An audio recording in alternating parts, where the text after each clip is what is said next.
we're back with a very special panel breaking down sensitivity to racial issues across America, so let's keep it going. All right, remember the Muslim teen who was arrested after making a clock out of a pencil case in school? Well, the boy, who is an aspiring engineer, was cuffed because officials said the clock could be a bomb. Well, the story got so much media attention, hashtag I stand with Ahmed, trended worldwide, and President Obama invited the boy to the White House. Would Ahmed have been arrested if he were white? Crystal.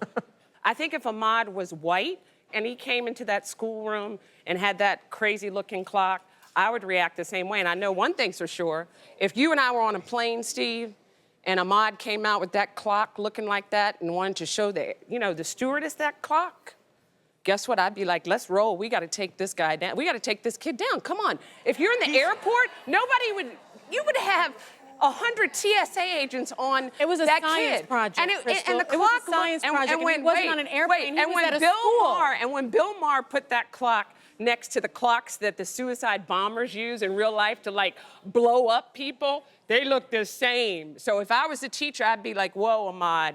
I wouldn't have handcuffed him, but I would have certainly reacted with a sense of urgency.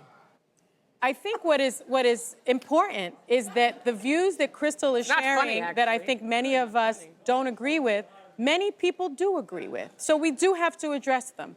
I think that in our country, sadly, we work and operate from a position of fear of people. This is a child bringing in a science project. To a school. To a school. This is not a kid on a plane. And I want to say this. I mean, my children, the science experiments that they make, I don't know what they look like, And so this is something that children do all the time. And I think we should expect more from our educators. These were teachers. I mean, my goodness. These are teachers that probably gave him the assignment. And if that is where we're at in this country, then I'm terrified. Chris, what I agree with everything Sunny just said, but also, go back to that picture. Look at this kid. This kid's handcuffed. He weighs 37 pounds. The cop in the background is Diesel. How embarrassed do you think he is when they see a handcuffed little kid and he's just standing there flexing his triceps for the camera? And he has a NASA shirt. And he has a NASA shirt on like he's a Diesel astronaut. You know. That's the bigger problem. I mean, why are you handcuffing children? It's like... Yeah, I mean, really, that's so really stupid. Yeah. Like, you don't even... Why don't... Yeah, you know what? There's no reason to handcuff him. If you thought he was out of line, just slip him a little Tylenol PM, he'll be right to sleep, okay? That's all you got to do. Katie.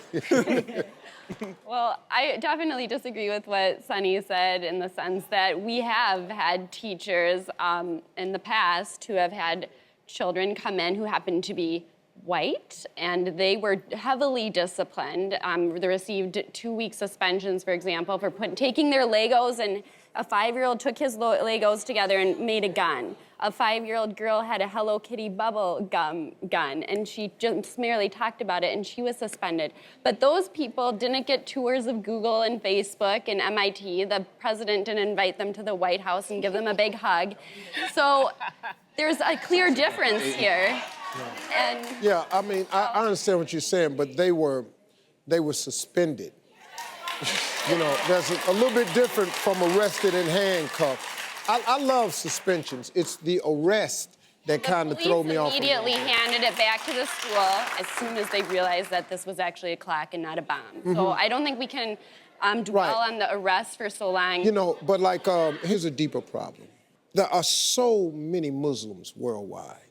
When you start categorizing a whole faith of people because of the actions of a few, even though all of those ISIS members are defectants of what the real faith is. The real faith of Muslim has nothing to do with terrorism. Yes, these politicians are Barack Obama, as well as other politicians who are advising this young man and telling him, you can't talk about your visit with al-Bashir, even though he's wanted by the International Criminal Court.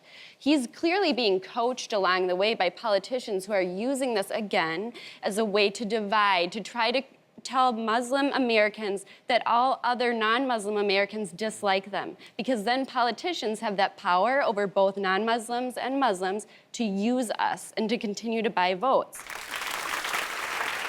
Hey, folks, we're going to continue this conversation right after break. Stay with us.